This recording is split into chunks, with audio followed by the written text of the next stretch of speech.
Welcome to the Insight Podcast. My guest on the show today is Trevor Hanson. Trevor is an internationally recognised coach and therapist who's helping people transform anxious attachment into secure, fulfilling relationships.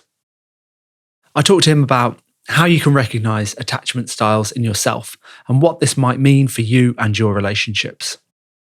The steps you can take to move into secure attachment.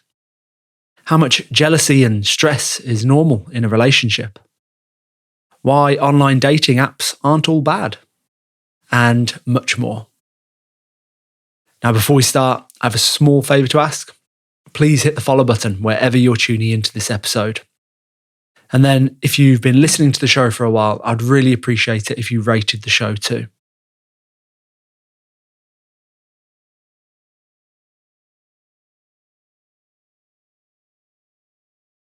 Now for my conversation with Trevor Hanson. Enjoy.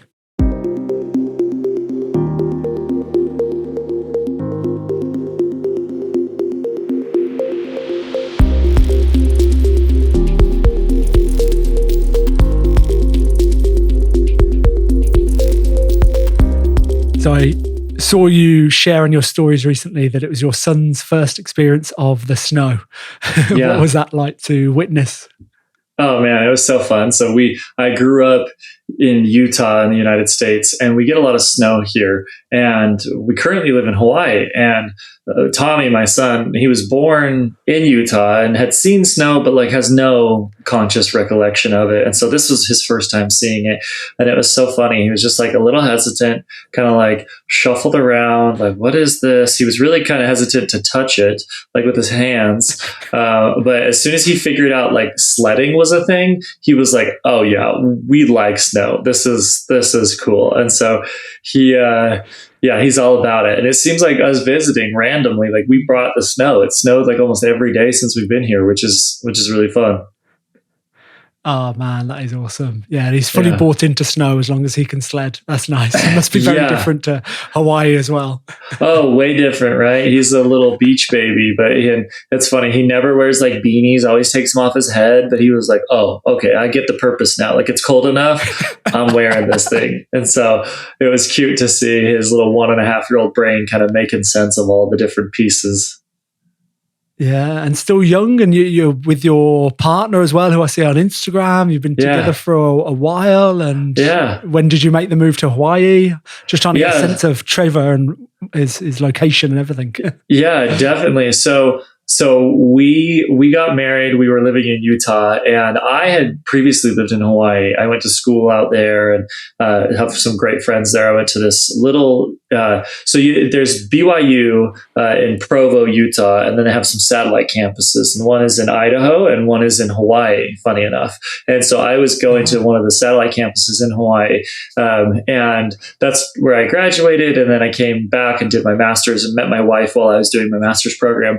And we just really love the community out there, love the people. Like it's wild. We got this group of friends where I think there's maybe like 8 couples and there's 14 kids from newborn to like 3 years old. And most of them are like 2 and under though. There's only a couple of them in the 3-year-old category. And so it's just, and you see them all of the time because most of your family is elsewhere. People kind of didn't necessarily grow up in Hawaii who are, part of our circle. Some are, but not all. And so you become each other's family. And it's just like the coolest place in the world as far as just like that community aspect. We're so blessed to be there. So we've been there. We've been back not very long, honestly. We're coming up on a year pretty soon of getting back there. And I don't see us going anywhere else. We love it. Nice. And how does it not work? We don't have to get too deep straight away, but your content that you share around and that I'm keen to ask you about is attachment theory and relationships. And, so what's that dynamic like with a partner when you're kind of maybe both understanding so much more of what's going on here and maybe spotting it in your friends and your family and things? How does that work? Yeah, well, if we look at, you're mentioning kind of the idea of attachment, and attachment is this theory that was brought out first by this guy named John Bowlby, who's this, I want to say he was British psychologist, and he kind of had the theory that our early childhood relationships create the blueprint or the pattern for our adult relationships, and that we kind of carry on similar patterns, right? Like if we were always anxious that, we were going to get attention or not from mom because she was really depressed or busy or just working really hard and you didn't have much access, then that encodes this kind of programming into a child to feel like, oh man, like love is scarce and I got to earn it and I got to get mom's attention.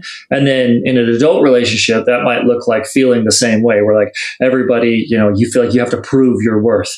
You might turn into a people pleaser. You might, hide your own needs because you're trying to just make everybody else happy, that kind of a thing. So I guess to circle back around to your question, giving it context first is in a relationship where there's like a lot of awareness, it's honestly really, really cool, because I can see in myself and I can see in my wife when what I kind of call like the inner child is at play. Like when that inner version of you that was created long, long ago is maybe feeling afraid or triggered, or we're kind of defaulting to the rules, the subconscious rules or programming that we grew up with. And I think it just gives you so much opportunity to slow down and just have compassion. You're like, oh, I get why you're reacting the way you do, or the way you feel the way you do, right? Like when people like scream at each other, like, you're not even being rational. Like, that's ridiculous. It's like, of course you're not being rational.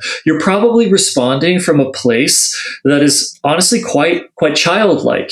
It's been in you for a long time, and it's natural that you respond that way. But the feat or the endeavor is to learn how to heal that part of you, that irrational childlike part of you that has grown up with rules around love and self-worth that aren't probably very accurate, such as love has to be earned and I'm not enough and all of that.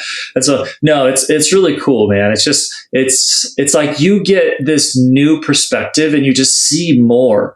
It's like you get it's like my eyes get to see different colors. Like if there was more color, we talk about animals have different spectrum of colors and they can see more than we can. And sometimes it kind of feels that way. You're like, oh, I see more than just what's going on right here. Like there's so many layers that I'm aware of. And it just helps you slow down, have a lot of compassion, work with the other person. It's pretty phenomenal.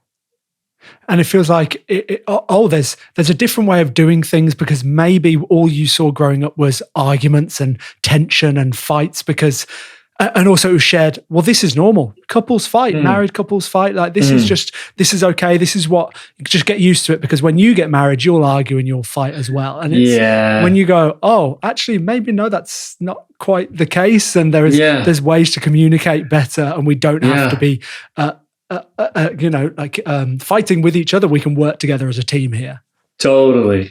Yeah. And that's another thing, is like maybe subconsciously you just kind of believe that like that's how love is, that it's like just full of chaos and stable relationships. It's funny, stable, secure partners, if you grew up in a home that has a lot of chaos, you might find them boring in the beginning because there's no drama.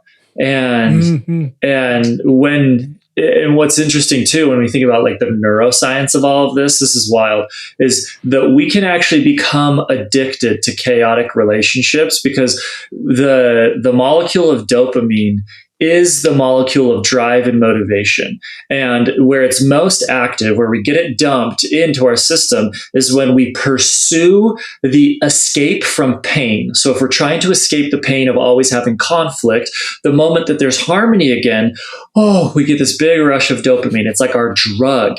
But we have to have the chaos that precedes the harmony in order to get quite that same rush, in order to get that same dopamine hit. And so in adult relationships, you may actually subconsciously seek out and become addicted to relationships that have that same pattern of chaos and conflict followed by harmony, because every time you get the harmony, it's like that big drug that goes into your system and you can never leave. You always come back, right? That's why Toxic relationships are the most addictive, and you stay, you break up, and you get back together, and you break up and you get back together, and you do it over and over and over again.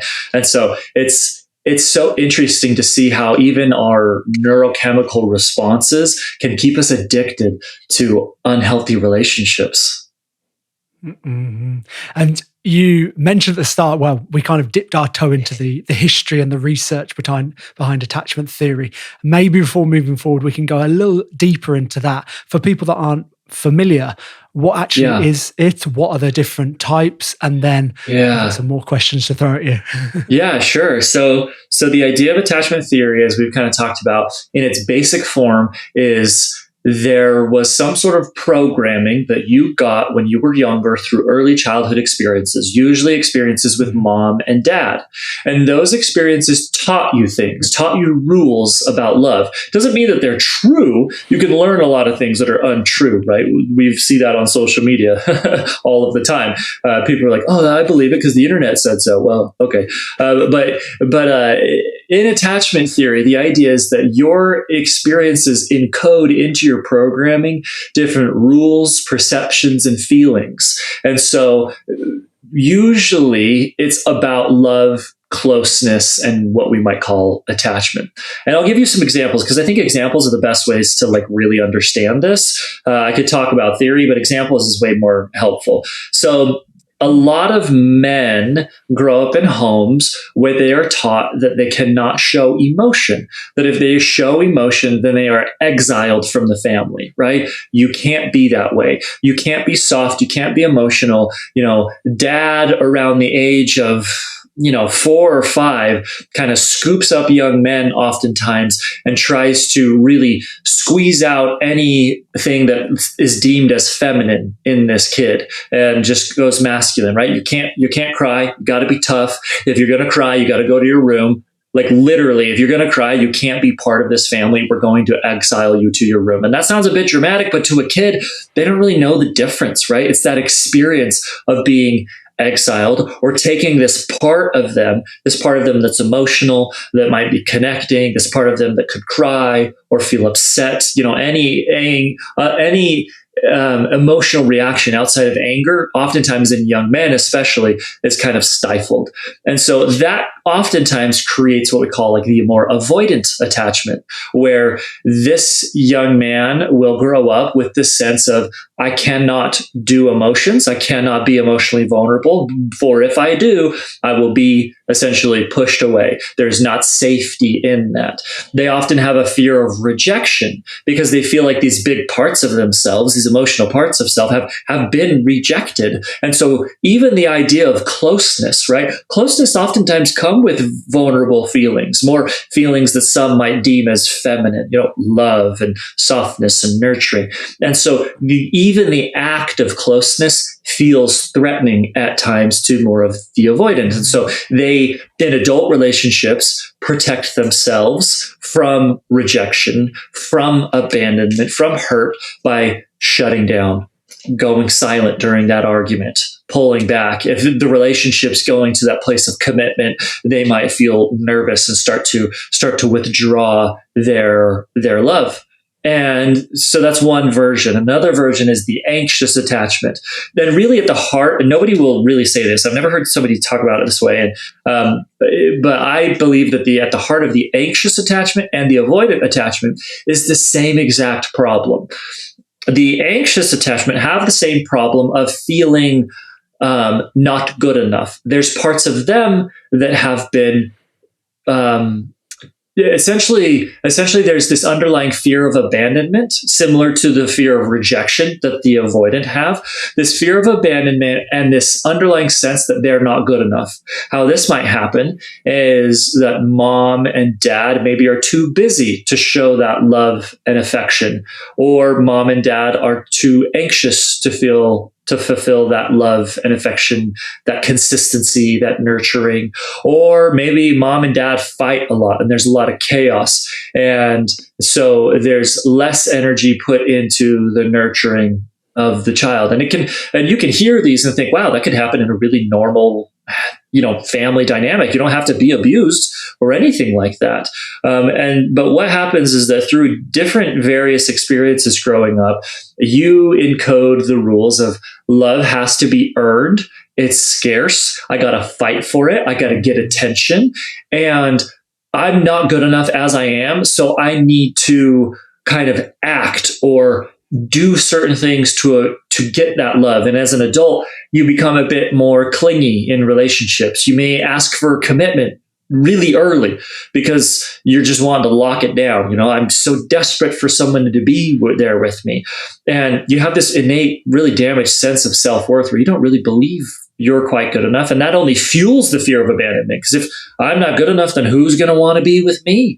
And that's a scary place to be. And so that's kind of in a nutshell, the idea between the attachment styles as we have now coined them in kind of pop culture. And it helps us just to label and understand our experience. These aren't official clinical diagnoses. They're not in the DSM-5, which is the book where you find all of the official diagnosis in psychology. They're not that, but they are helpful in understanding what kind of collection of feelings or symptoms do I deal with?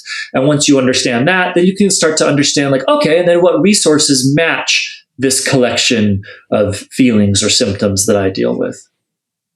Yeah. And are they a life sentence? Is it that's it? There's nothing to do about it? Is there any way?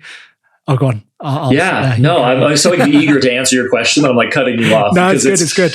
Yeah, because here's the thing. Many people will actually message me on Instagram. I've been blessed to build a following there. And people will say, I didn't even know that I could change this. I thought it was my height.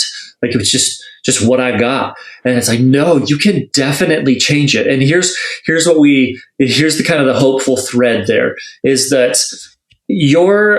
the way you feel about love and the way you feel about yourself is what we call your attachment style. And it was not created because somebody sat you down and taught you how to feel. They didn't sit you down and say, all right, you need to feel like you're not good enough. You need to be really anxious that people are going to leave you. And you're taking notes and you're learning it. That didn't happen. What did happen was you had emotional experiences. As soon as you had some sort of emotional experience, and maybe there's many emotional experiences over and over again, right? Death by 1,000 paper cuts kind of a thing, where it's over and over and over again, you built up this sense of self-worth, these ideas, these negative beliefs, and it was through, again, emotional experiences, not logic. And that's how it was created. And so in order to heal and create new beliefs about yourself, new ways of seeing the world and love around you, then you need new corrective emotional experiences. And this is what most people are missing. When they're sitting there thinking that it's a life sentence, they've been trying to use logic to heal. I'm reading all the books. I know all the theory. I got the podcasts. I even go with my therapist and we discover things about my past, and it's so amazing and it's great discoveries, and it's all logical work though. Never do they actually have an experience where they feel so deeply loved, maybe by themselves, or deeply understood, or they feel something that helps them to heal. And so the real key and the pathway to healing is feeling. I always say information never creates transformation, and that healing comes through feeling. And if you get those two things, you understand them, and you seek out resources that abide by those rules, that you're going to be much more successful in healing these parts of you. And yeah, you can totally become secure. I did it. I help others do it. That's all I do now, is helping people go from anxious or avoidant to secure. So how can people start on that work? Is it essential to have a coach, a therapist, someone to work with you who is trained in this and has a lot of awareness? How can they start to tap into those feelings and do the work? Yeah, well, it's interesting. The word essential, I guess it always falls with depends, right? It kind of depends on where you're at. I will say there's good, better, and best, and we'll describe all of those paths for a minute, right? Good is doing something. Good is listening to this podcast. For the most part today, if you're listening, you're probably in the logic button or bucket where you're understanding some theories that I'm going to tell you. And maybe you have a little bit of an emotional experience where you feel motivated, or maybe you feel seen by the words that I say. And that little bit of motivation, or that feeling seen and understood, heals the part of you that's not yet quite motivated to take the next action. So we're already doing some healing. Okay, great. We're going to the next step. But I do believe that the best is finding somebody who can walk you through it and help create those emotional experiences. Well, I would say that's better. And then best is someone who truly understands how to create those emotional experiences. Because you can go to a therapist all day, and it's not to dog on therapists. I am one, and I've been totally in this bucket, and I'll admit it. But a lot of therapists, you'll go and they're like, "How was your week? Tell me about it." You're kind of just chatting about what's going on. You're getting the update, but it seems to lack the meat where you're really feeling some sort of transformation. And that's what I hear people complain about when they come to us. We have a program called the Secure Self Club, where our goal is to create those emotionally moving experiences in many ways. And then when people first come in, they say, "Oh, I just don't want this to be another thing where I just kind of talk about my week, or I just check in. I want more of a structure. I want a plan. I want things that actually help me to heal." And so I would say starting with today, that's great. Like what we're talking about here, that's a good first step. But I will say having somebody who can guide you and truly understands how to create those emotionally moving experiences to help you heal, that's the top shelf. That's the best. And a bit of a switch of gears, but I'm wondering, is there a danger that this is kind of overdiagnosed, for want of a better phrase, in that it's kind of the therapy speak has become so popular now and so easily thrown out. I mean, for a personal example from me, I can remember being on a second or third date with a girl, and she was diagnosing my attachment style. She was saying, "Oh, I can see this in you, and you need to do this, Sam, and you should put," and it's like, whoa, hold on a second. Is that a danger? Do you see that? Do you get that feeling? Well, I don't know if it's a danger as much as an annoyance. Like, that's really annoying if you go on a first date and someone's diagnosing your attachment style. Really, like, I will say this: whatever negative effects come from this awareness that people have gotten around attachment styles, I think the positive ones outweigh those negative from this standpoint, right? You might diagnose yourself as anxiously attached because you're afraid of others leaving you and you have a lack of self-worth. And maybe that's not actually a lifelong pattern of yours. And so it wouldn't necessarily fit in the camp of anxious attachment. Anxious attachment usually is, hey, this is kind of a pattern of mine forever.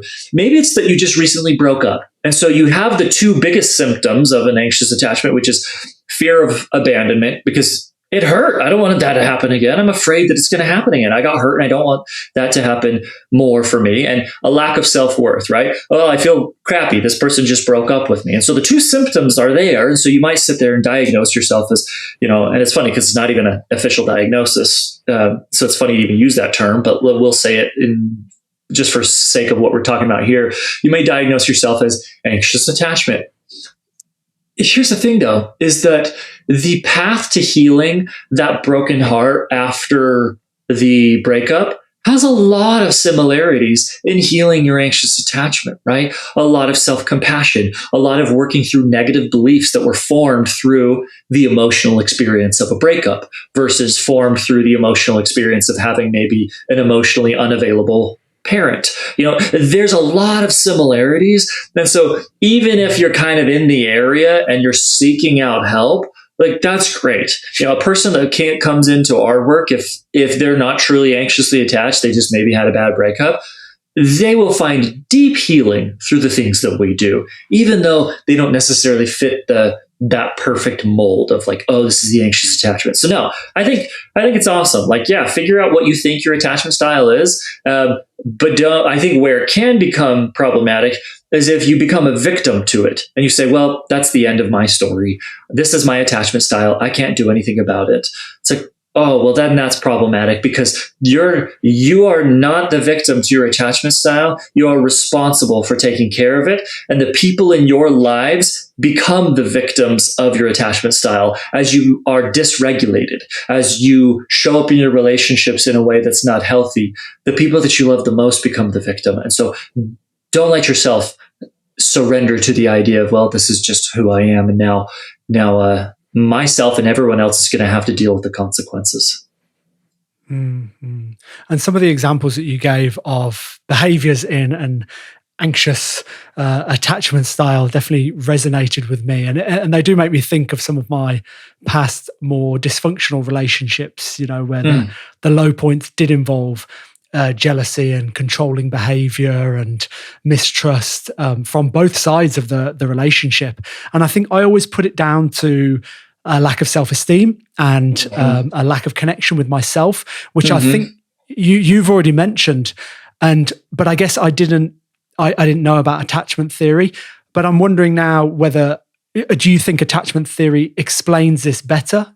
Is more of an explanation? Are they alongside each other? Do they explain all of these issues that we see in relationships, mine included?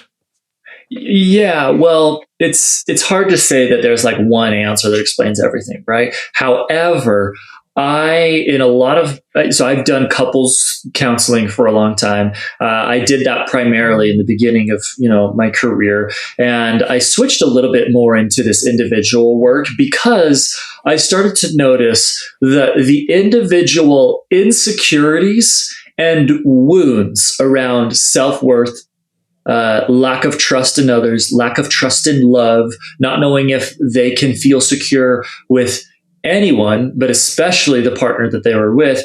I noticed that usually all of the issues that I saw in couples came down to one word, and it was insecurity.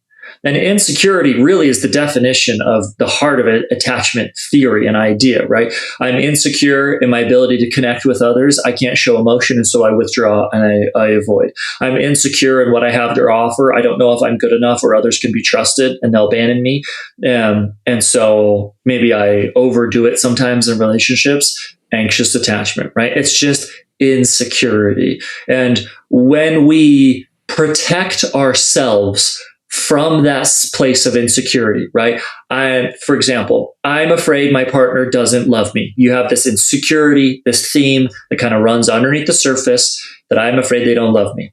And it's probably not all of you that believes that narrative. It's just a part of you. But that insecurity, this is how it plays out in relationship dynamics. That insecurity may be your partner comes home late someday and you feel hurt. And it triggers that part of you that says, see, they don't love me. They just don't even respect my time. They showed up late. And that's not the truth. Maybe there was other things going on for them. You don't know, but you're so committed to that insecurity and that story that you become reactive. Your reactiveness is to criticize them. It seems like a pretty good solution, right? If I can fix your behavior, then I don't feel so unsafe and so threatened by the fact that you're not home on time. And so I'm going to fix it. Let's do this. And you're never home late. You're never home on time. You don't care about my feelings. You don't love me. Blah, blah, blah, blah, blah. It all comes out. And then let's say the other person on the other side is a bit more on the avoidance side of things. They hear that and they hear very similar messages to maybe what they got in their childhood, which triggers their insecurities. They have an insecurity about not being good enough or being rejected by the people that they love, doing it wrong. They're always afraid of doing it wrong, right? It's not safe. I can't cry. I can't be this way. I can't get it wrong. And so when they hear all this criticism come in, they become triggered. And it's like, whoa, I don't know what to do with this. And maybe at first they get defensive, which is a response, a protective response.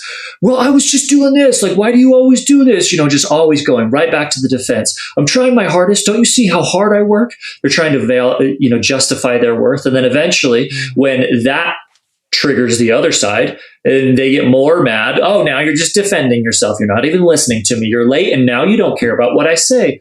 Oh, then the withdrawal happens. It's like, I can't do anything. Boom, I'm shutting down. I'm gone.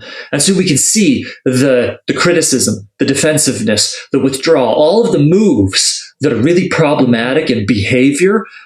it's not even about the behavior. It's about the underlying insecurity from which you are protecting yourself. I'm protecting myself from being hurt, from being abandoned, from being rejected, because that's my insecurity. And I'm using criticism, defensiveness, and withdrawal to do it. Oh my gosh. So the logical solution is, well, stop being so critical, and you stop withdrawing, and you stop defending yourself. And it's like, well, good luck. You've got this part of you that's so triggered and so fearful. You're going to do it, and no matter what. The real emotional solution is we need to heal those underlying insecurities so that things start working better. And then the behavior just takes care of itself. It's like, oh yeah, I used to do that. I don't even think about it anymore. I don't criticize you anymore. It just doesn't happen. I never had to think about changing that behavior. It just changed because I healed. And that's going back to the good, better, best, and we want the best solutions to getting at the root cause. But it's tough, isn't it? Because in the moment, like I think back to the moments of jealousy and that like feeling that came up in me, and how I just couldn't help myself from saying the thing that I know I shouldn't have said, but that part of me really wanted to say it, and I just couldn't help myself. It's like I just wish I had someone at that time that could have said to me, just grab me, Sam, don't say it. Here's why you're about to say that. We need to get to the root cause of it. It's like people are desperate for the in the moment intervention, aren't they? Yes, absolutely. And you know what? That's why I see everyone with so much compassion.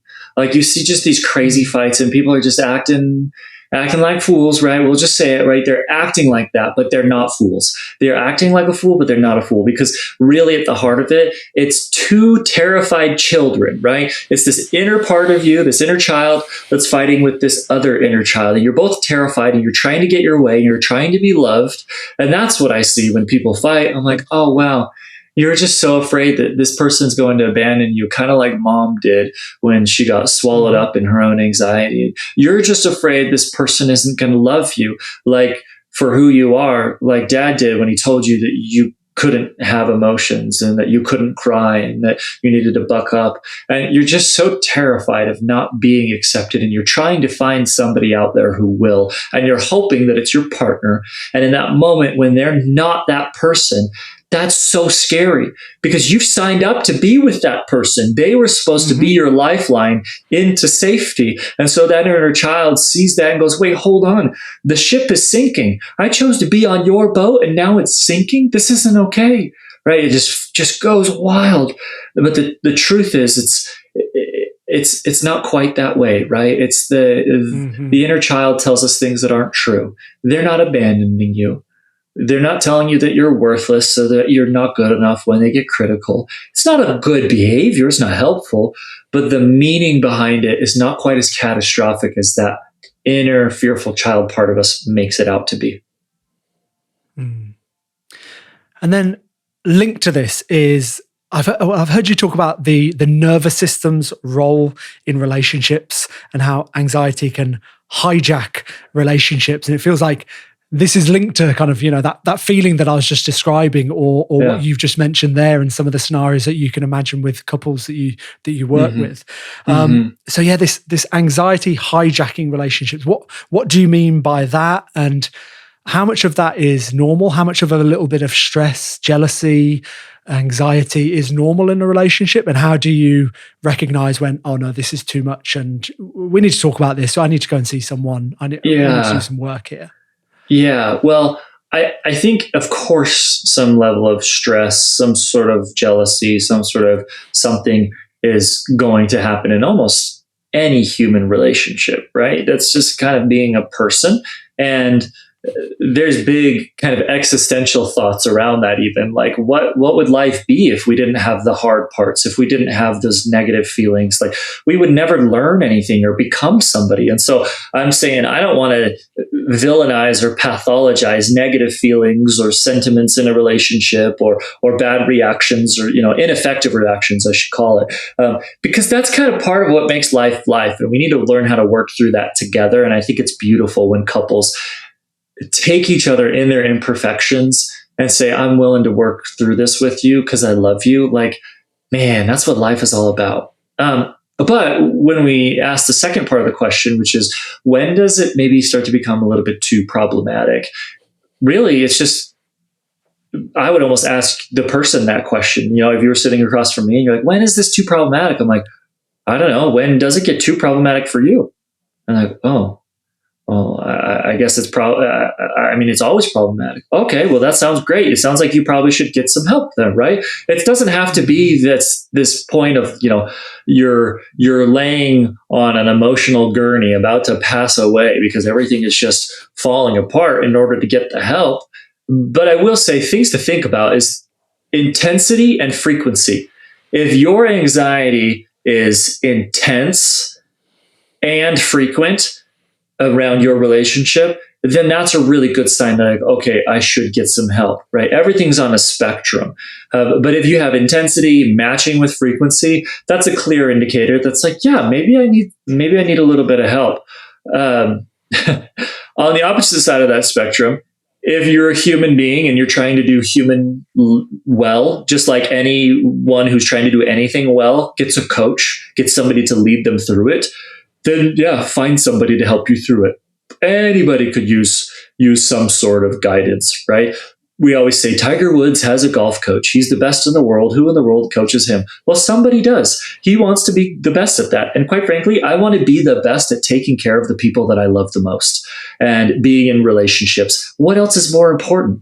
Everything I do points back to my relationships. My job is so I can support my family, so I can spend time with them because I love them. I could go through all the areas of my life, and it all comes back to I'm doing it for my relationships. Mm-hmm. And so does that answer the question of how to break the cycle as well? It's working with someone else to break that cycle. Because I gave the example of I want something in the moment, but it seems like that's just not possible. We've got to get to the root of this. When you talk about anxiety hijacking, is it just that you need to do the work to stop that from happening over and over again? Yeah, well, here's a good place to start. So there's a cycle that I teach in.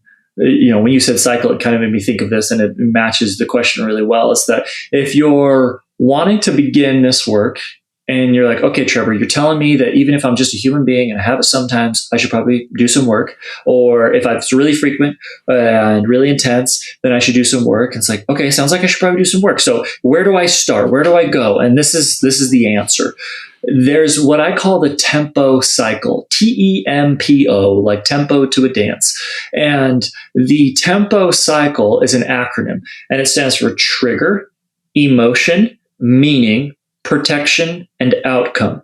And I haven't figured out how to fix this. If someone could give me a new acronym, that'd be amazing. But usually the M actually comes before the E, and I'll explain that here. So in the tempo cycle, let's use a very classic example in dating. Of the trigger is you don't get that text back from the person that you just maybe, reached out to, and you're waiting for it and you're really anxious for it and you're making meaning in your head. That's the M. And I say this because you usually make meaning in your head before you feel a certain way about it, even though you might think it's the opposite way. That usually doesn't happen. So you're making meaning in your head, and that meaning might sound like, gosh, I'm such an idiot for saying that. They think I'm so stupid. And so, oh, I'm so stupid, I'm such an idiot. Or, oh my gosh, like they don't care about me, or they don't like me. They're on a date with somebody else, and they're forgetting about me right now. Like all the different, you could come up with a bunch of stories, meaning stories, interchangeable words to describe the same experience of just making stuff up in your head. And so from there, you have the emotion.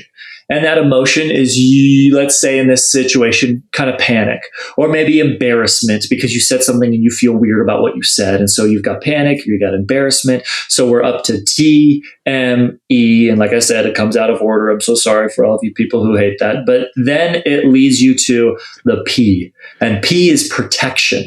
P is where you start to try to solve the problem with what we call an attempted solution. Usually attempted solutions aren't very good solutions. They're more harmful than helpful. When you're acting out of your anxiety, out of your panic, out of your embarrassment, or that emotion that we just described. And it might look like double texting. And maybe you send this really long text about like, oh my gosh, that was so stupid. I can't believe I said that. Like, I'm so sorry, blah, blah, blah, blah. And you're like over explaining yourself. And the person has no idea. They're just like, oh, I was taking a nap. Like, whoa. And they wake up and they see this big, long text from you. And they're like, wow, this is kind of off-putting. This is a little bit anxious. Like, it doesn't feel very comfortable to communicate with this person who is really anxious, over-explains, doesn't show a lot of confidence.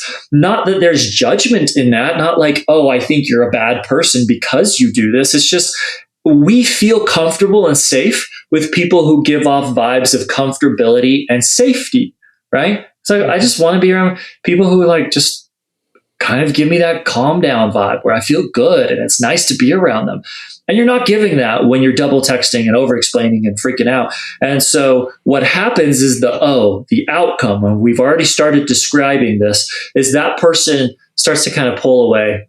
They may be less interested. They kind of see that as maybe a little bit of a red flag. And the very thing you were afraid of all the way back at T, or that trigger, is the very thing that's happening now. You're afraid of being rejected. You're afraid of being abandoned at the heart of it. And now this person, in a sense, is rejecting you. They're not coming close. You're losing connection with them.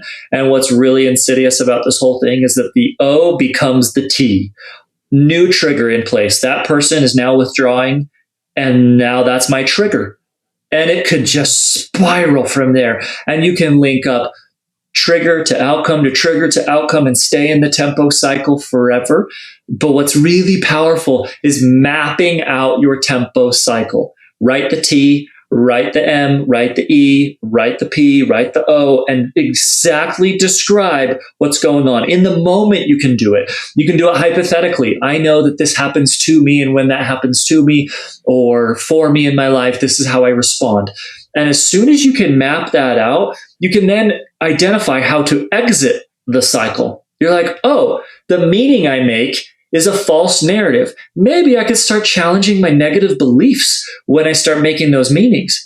Okay, let's go to emotion. Oh, I get emotionally dysregulated in the cycle. Maybe I can pick up some real, key ways of regulating my emotions, helping my body to calm down, and I can interrupt the cycle there. P, protection. Oh man, I double text. That's totally what I do. I'm just going to make a rule for myself that I never double text, like no matter what. And then I just follow that rule, and no matter what my emotion is. And I will say, the further you go in the tempo cycle, the harder it is to stop it. Usually stopping it at P, it's like really, really hard. So, but the best, let me circle back up to T, is to healing the underlying parts of you that are afraid of abandonment, afraid of rejection, believe you're not good enough. And then the T kind of never happens. You send out that text, you don't get a text back, and you're like, oh, I'm like not triggered, because guess what? Even if they're not interested, even if all the scary things I could tell myself in my head are true, I know I'm okay. Like, I'm good. And also, I just believe better than that of people in general. I believe that people want to connect with me, and that when it's right, it'll be right, and I'm totally fine. And so the cycle never even starts, right? And so you can see that's a really powerful framework to use if you want to start doing your healing. Yeah, that's so good. Such a good framework for just the awareness. And we know that that's the first step in all of this. Like, oh, okay, I can see what's going on here. But then those clear steps that you can recognize in yourself. And I like the way you pointed out that you could do it retrospectively. You could imagine it. You could do it a couple of days later and write it out. It's so good. And yeah, that comfort that you can arrive at when you go, okay, yeah, I double text them and they might think this about me, but I know that that's not true, so it's fine. And if they don't reply, okay, that's fine, whatever. Yeah. I think leads quite nicely onto the last thing that I want to talk to you about. Talking of going on a couple of dates, and then that kind of murky area where you're not quite in a relationship and you're feeling a bit insecure because you've met this new person that you really like. You're not sure if they like you, et cetera, et cetera. Right. All that being said, dating in 2025, how do you see dating in 2025? Oh, I guess in what way? What do you mean when I say that? How do I see it? Because so I guess just through the lens of the work that you do, the couples that you work with, and also just the state of it, whether you think it's in a good place, in a not so good place. Your thoughts on online apps, online dating? Is that a good thing for society? Not so good? A bit of both? Yeah. It's interesting and hard to have a judgment call around like good, bad status of dating. I think it's kind of fun and in a way popular to be like seeing it as like, oh, it's this like post-apocalyptic world of dating and it's horrible. And it's kind of fun to talk negatively about it. But honestly, I don't think that helps us to have a hopeful view of our ability to navigate a world that we have been given, right? Like the world that people were given in the, pre-internet also had its challenges. You had a bunch of people who weren't aware of their own stuff.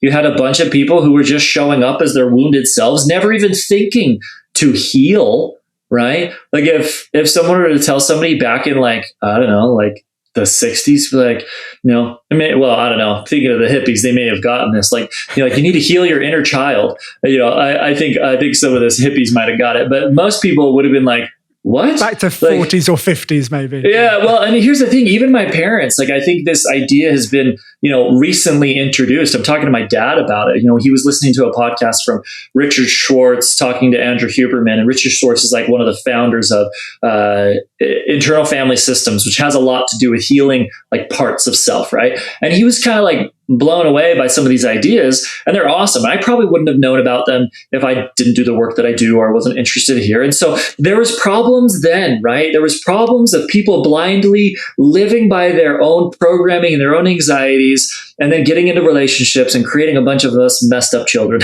Just kidding. But truly, right? It's like just going in blind.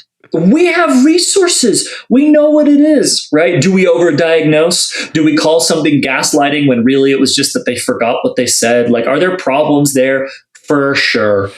But also, I would never have met my wife without dating apps. I met her on a dating app. It was more of like a Christian kind of focused version of like a Tinder, way less smutty and much more wholesome than Tinder can be. And we met there, and it's funny, we matched. She didn't even notice we matched, but I saw her Instagram bio was there, and I was like, well, if she puts it there and she matched with me, then I feel like that's an invitation to, go follow her.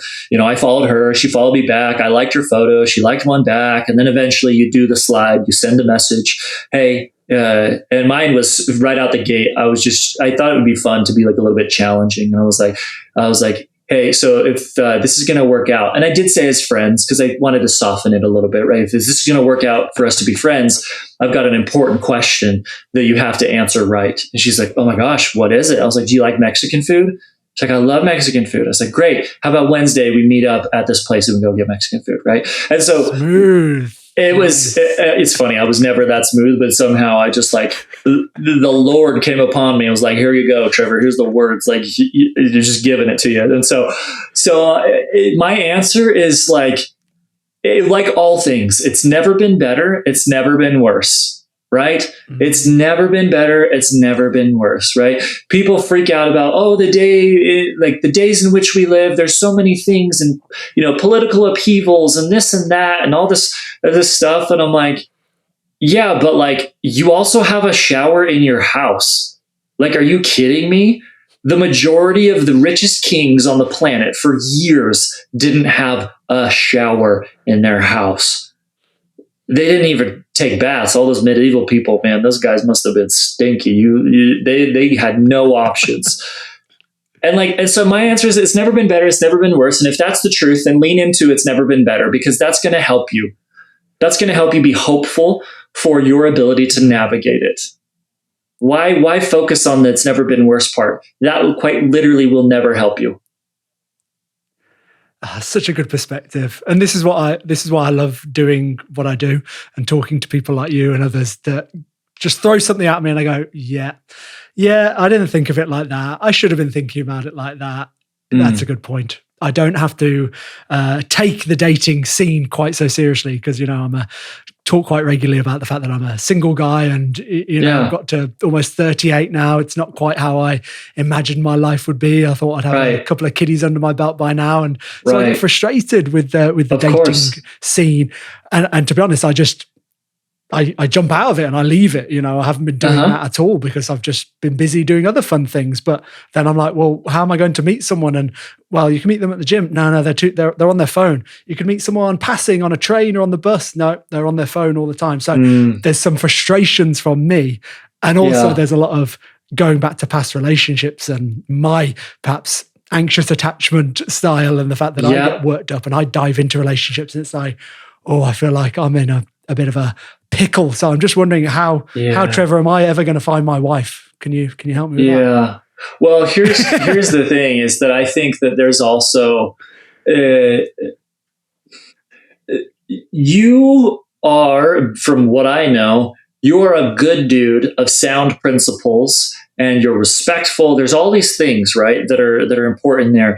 And there are a lot of women in this world who are hungry for that in particular.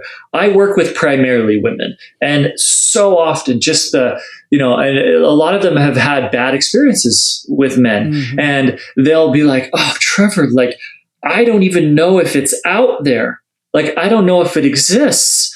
And obviously I'm not a dating prospect, but I'll be like, do you believe that people that I would want to hang out with, other men that like I let into my circle, that those are the type of guys that you would want to hang out with? And they're like, yeah.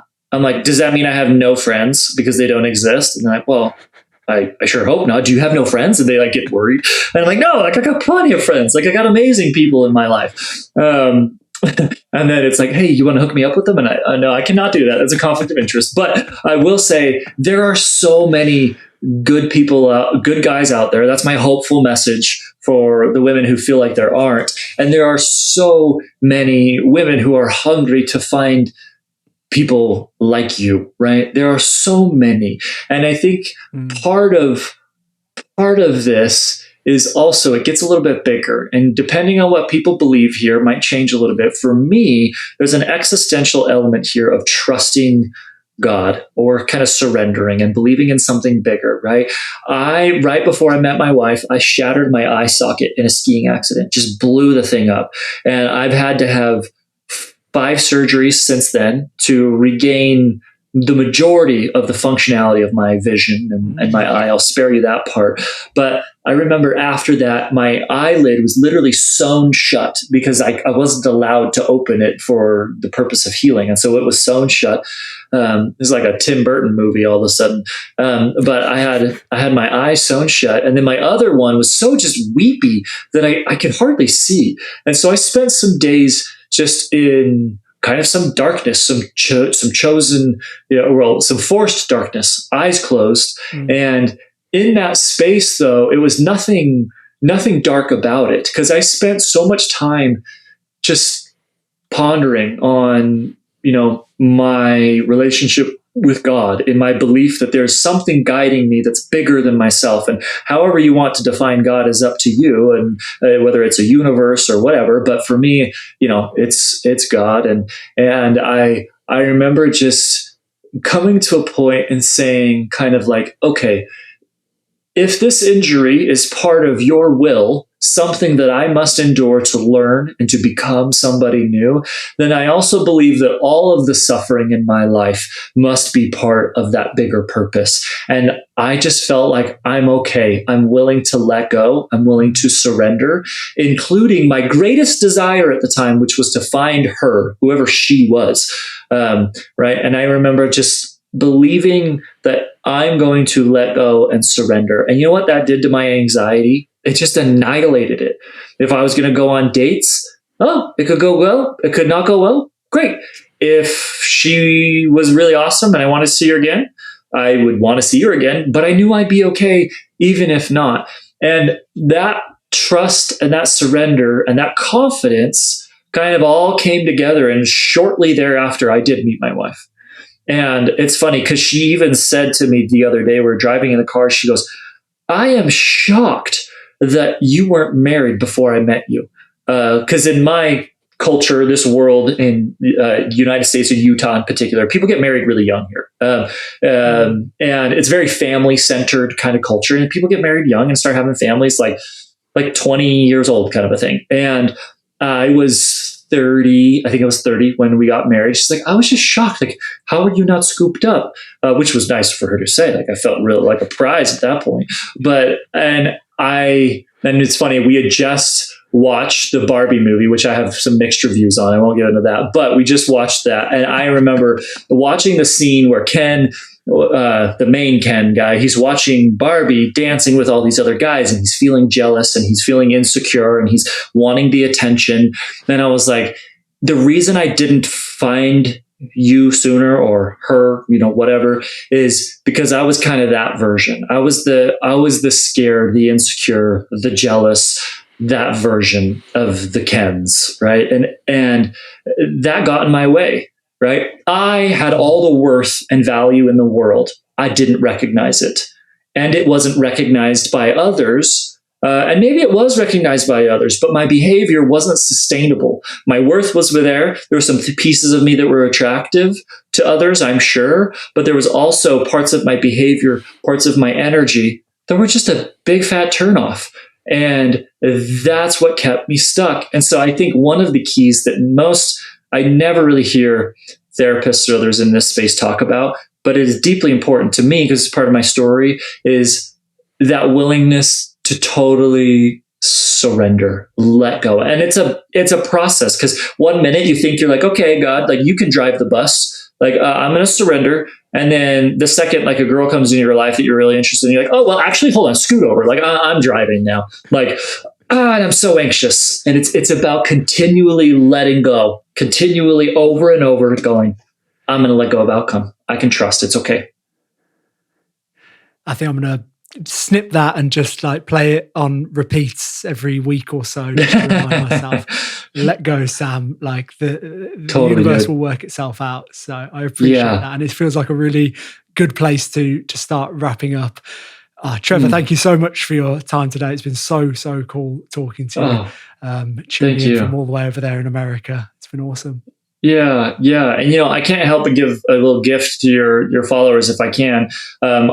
There's a free little seminar that I created that talks about like 4 essential things you're probably missing in your healing that you need to find. And I kind of help really outline those 4 things. We talked about one of them today, which was that emotional transformation, but there's 3 others. And so that's a good opportunity for people who are like, all right, this is awesome. Where do I go? How do I dive deeper? Yeah. And it's free, which is the best thing in the world. So if you go to my Instagram, and if you comment like on any of the posts, just the word seminar, I'll send you the link. It's like an automated reply. And if you can't find it, just send us a message. Be like, Trevor, you talked about this on a podcast. Like, I want that training, and we'll send it to you. We're really good at responding to DMs.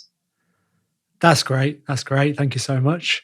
I do normally finish off as well with 3 quickfire questions if you've got time. Let's do it. Very quickfire. Excellent. Yeah. First one is, what's one lesson you wish you'd have been taught when you were a child? To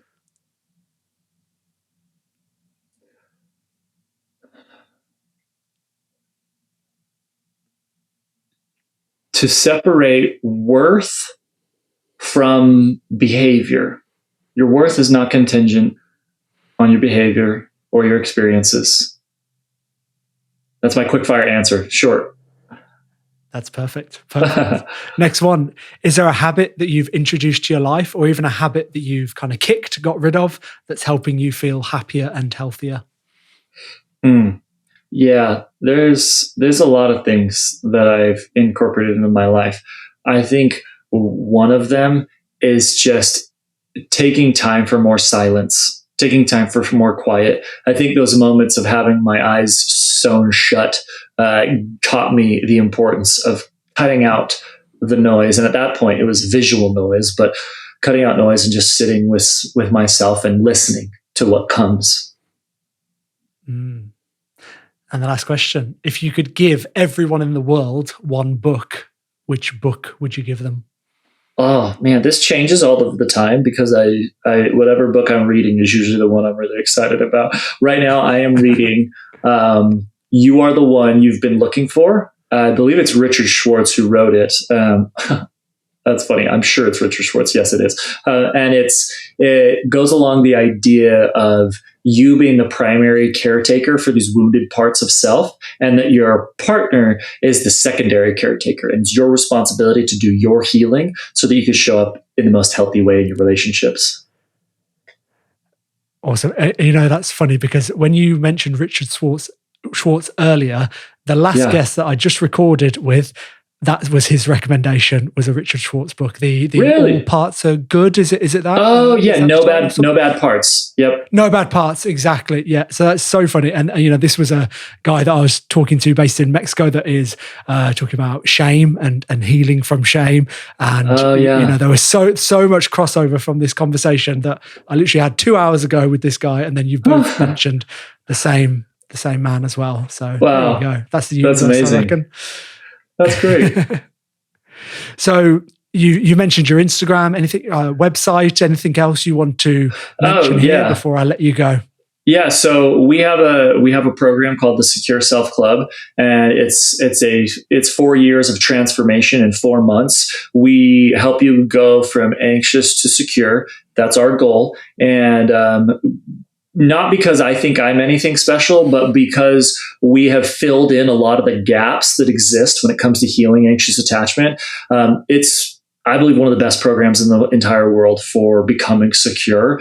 And we just have a lot of fun there. If you want to learn more about that, you can book a call with, a member of my team. My Instagram is @theartofhealing_by_Trevor. And if you're not sure where to find like the free seminar, if you want to book the call or any of that, just send us a message. Like, we'll help you figure it out. Sometimes it's hard to find links. Like, we'll get you. Nice one. I'll put them all in the show notes as well. So hopefully that'll make things easier for the audience. But thank you so much again, Trevor. A real honor, a real pleasure to speak with you. Thanks so much. Thank you, Sam.